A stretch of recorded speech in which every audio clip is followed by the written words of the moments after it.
Hello everyone!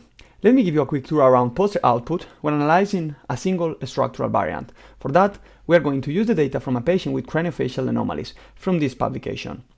Regarding the pathological mechanism happening in this patient, it was described that this individual presents an inversion in chromosome 6 that downregulates AP2-alpha in the neural crest due to the disconnection of this gene with some of its cognate enhancers.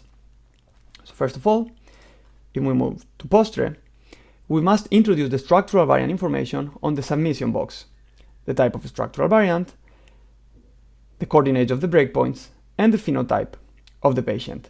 We can choose one or multiple. In this case, we focus on the patient craniofacial or head-neck anomalies.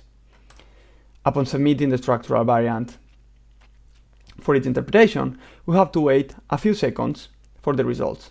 Okay, so POSTRE predicts a long-range loss of function for AP2-alpha at two different developmental stages of the neural crest as well as in the embryonic palate.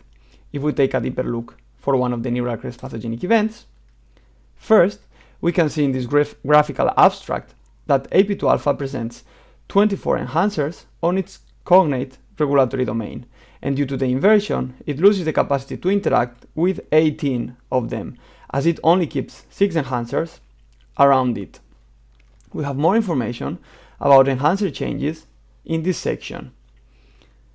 We can see that AP2-alpha presents an expression close to 80 fpkms in the neural crest and that it is a dosage-sensitive and polycomb-based developmental gene.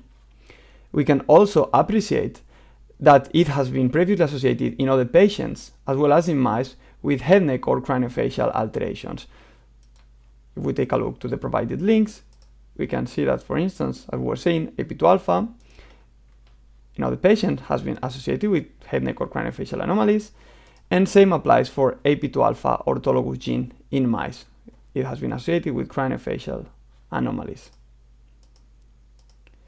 Last, we can take a look at AP2-alpha regulatory domain state in the neural crest through a genome browser.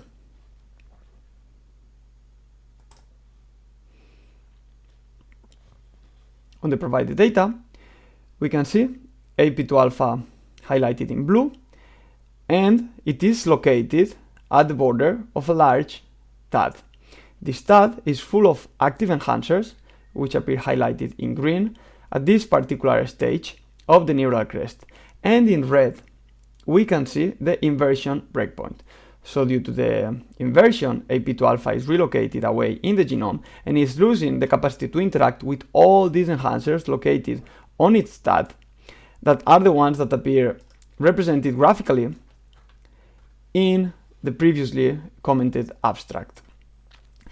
This was all I wanted to tell you regarding this patient, but before finishing the video, I just wanted to add that multiple structural variants can also be analyzed simultaneously with POSTRE, and the results can be downloaded as TXT tables. You can find more information about how to do this in POSTRE user guide. Thank you very much for watching this video.